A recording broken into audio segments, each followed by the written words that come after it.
একটা বড় দল তো এটাকে বলেছিলেন যে আমরা আগামী পার্লামেন্টে এটা আলোচনা করে ঠিক করব।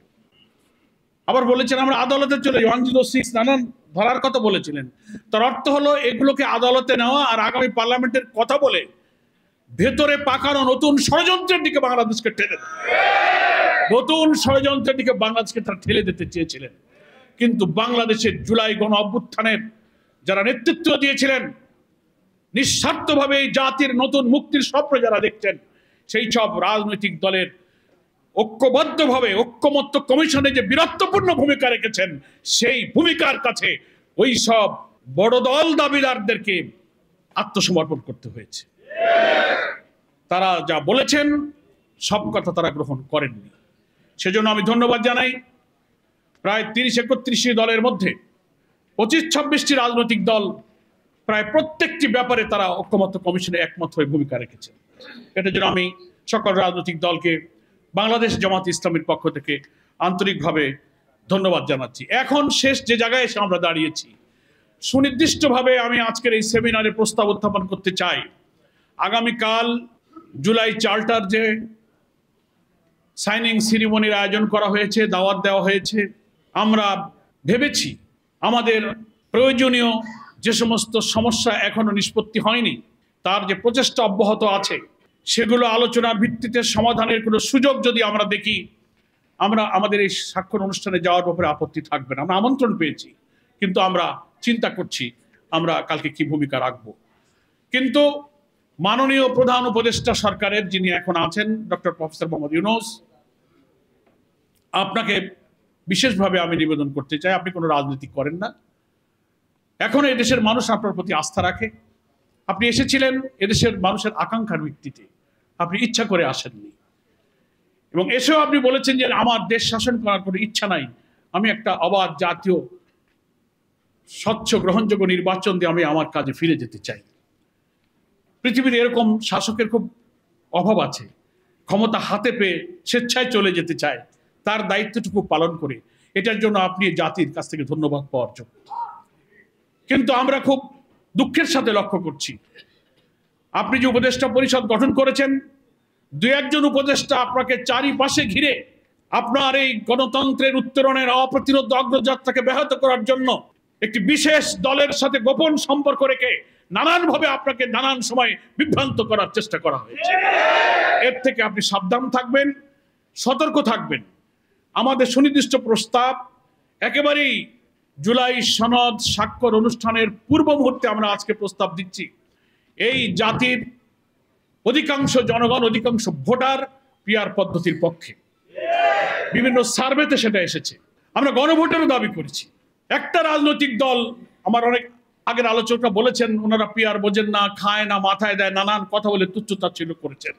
আমি শ্রদ্ধার সাথে বলি, বাংলাদেশের গুরুত্বপূর্ণ পলিটিক্যাল পার্টির রাজনৈতিক যে কোনো প্রস্তাবকে সমালোচনা করার অধিকার সব দলের আছে, কিন্তু তার ভাষা হতে হবে মার্জিত, তার ভাষা হতে হবে শোভন।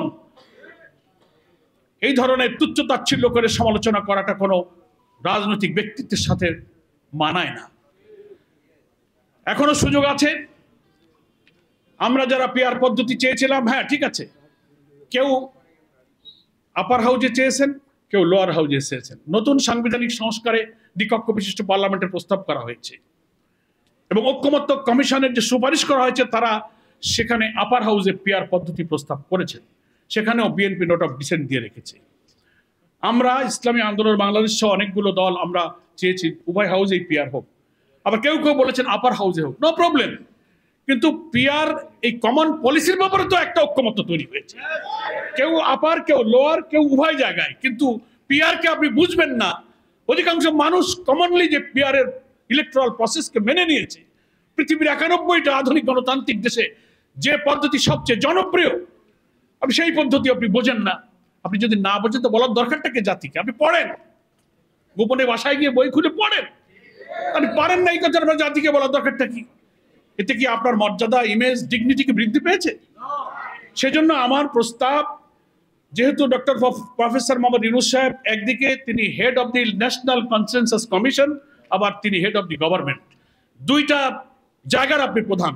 আপনার কাছে অনুরোধ, আপনি যে গণভোটের প্রস্তুতি নিচ্ছেন, এই জুলাই জাতীয় সনদ যে খসড়া তৈরি করা হয়েছে তার মধ্যে এই উভয় হাউজে পেয়ার পদ্ধতির প্রস্তাবকে অন্তর্ভুক্ত করুন, করে সেটা আপনি গণভোটে দিন। যদি জনগণ গণভোটে এটাকে অ্যাকসেপ্ট করে, জাতিকে সেটা মেনে নিতে হবে। যদি অ্যাকসেপ্ট না করে, তাও জাতিকে মানতে হবে। কিন্তু আপনি জনগণের মতামত না নিয়ে এটাকে আপনি উপেক্ষা করবেন কি করে? গণভোটে যেহেতু আপনি যাবেন, ফলে এটাকে আপনি জুলাই চার্টারের মধ্যে আপনি অন্তর্ভুক্ত করুন। এটা আমাদের একটা দাবি। দ্বিতীয় হচ্ছে, 84টি বিষয়ে আমরা একমত হয়েছি। 166টি বিষয়ে কমিশন সুপারিশ পেশ করেছিল। 20টি গুরুত্বপূর্ণ সাংবিধানিক বিষয়ে মেজর ডিফারেন্স অফ অপিনিয়ন থেকে সেটার উপরে প্রায় 23টি মিটিং আলোচনা হয়েছে। প্রায় আমরা সব একমত হয়েছি। একটা দল প্রায় 8টা 9টা জায়গায় নোট অফ ডিসেন্ট দিয়েছে। আমরা প্রস্তাব দিচ্ছি, গণভোটের যে প্রস্তাবনা তৈরি করা হবে, ঐক্যমত্য কমিশন যে সুপারিশগুলো পেশ করেছে, সেগুলোই সব আপনি গণভোটের প্রস্তাবে দিয়ে দেবেন। যারা ডিসেন্ট দিয়েছে, ডিসেন্ট হচ্ছে ভিন্ন মত, ঐক্যমত্য কমিশনের সুপারিশের পরে ভিন্ন মত দেবার অধিকার আছে। এটা আইন, গণতন্ত্র এবং বিধির এটা একটা বিউটি, সেটা অধিকার আপনারা আছেন। কিন্তু গণভোটের প্রস্তাবনার মধ্যে ডিসেন্টগুলোকে সংযুক্ত করা যাবে না। ঐক্যমত্য কমিশন যা সুপারিশ করছে পুরোটা আপনি গণভোটে দিয়ে দেন, হ্যাঁ বলবে অথবা না বলবে। এটা আমার প্রস্তাব। দ্বিতীয় হচ্ছে যে গণভোট কখন হবে? কেউ বলছেন একই দিনে হবে, জাতীয় নির্বাচন আর গণভোট। তার প্রবলেমগুলো কিন্তু ওনারা বলেছেন। মেজর 3টা সমস্যা আছে একদিনে ভোট হলে। 1 নম্বর, একদিনে ভোট হলে একটাও তার মার্কার প্রতীকে ভোট দেবে, আবার সেই জুলাই সনদ বুঝে শুনে হা বা না করবে। একটা ভোট কাস্টিং হতে কত মিনিট সময় লাগে? কয় ঘন্টা ভোট হবে? একজন ভোটারকে চিন্তা করে এইসব ভোট দিতে গিয়ে প্রতি মিনিটে প্রতি সেকেন্ডে কতটা ভোট কাস্ট হচ্ছে এই হিসাব করে আমরা দেখেছি প্রচুর ভোটার কিন্তু শেষ পর্যন্ত ভোট দিতে পারবে না, লাইনে দাঁড়িয়ে থাকবে, সময় শেষ হয়ে যাবে। এটা একটা প্রবলেম। দ্বিতীয় প্রবলেম হচ্ছে যে আগে যদি এটার নিষ্পত্তি না হয় গণভোটে, যে কি কি সংস্কার হতে যাচ্ছে, সাংবিধানিক, রাজনৈতিক, এত সংস্কার কি 84টা, জাতি জানবে তারপরে না কোন দলকে ভোট দেবে। তো একই দিনে যদি নির্বাচন হয় আর গণভোট হয়, তো জাতি তো ভোটের আগে জানতে পারলো না যে কি কি সংস্কার হচ্ছে। ফলে গণভোটে ইয়েস নো কি হলো ভোটারকে জানবে, তারপর মাথা ঠান্ডা করে ভোটার ভোট দেবে। এদের বিফোর ন্যাশনাল ইলেকশন আমাদের এই গণভোটটা দিতে হবে। এবং আমরা মনে করি প্রায় সব দল যে নভেম্বরেই গণভোট হওয়ার হচ্ছে উপযুক্ত সময়।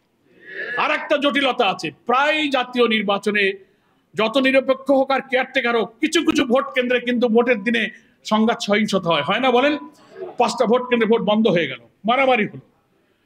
এরকম ঘটনা যদি ঘটে, তো ভোট যদি বন্ধ হয়ে যায়, যেহেতু প্রতীকের ভোট হবে, দলের ভোট হবে, তাহলে গণভোটের দশাটা কি হবে? একটা কেন্দ্রেই তো ভোট হবে, তো ওই কেন্দ্রে মারামারি হলো, 10টা কেন্দ্রে ভোট বন্ধ হলো, তাহলে গণভোটের রেজাল্টটা কিভাবে আপনি পাবেন?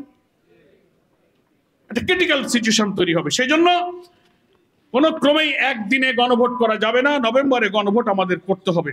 সর্বশেষ কথা বলি যে এই জুলাই সনদ বাস্তবায়ন, গণভোটের আয়োজন এবং আইনি ভিত্তিক যে প্রক্রিয়া করা হয়েছে, যে জুলাই সনদ বাস্তবায়ন একটা আদেশ রাষ্ট্রপতি দেবেন, তার ভিত্তিতে সেই গণভোটটা হতে হবে।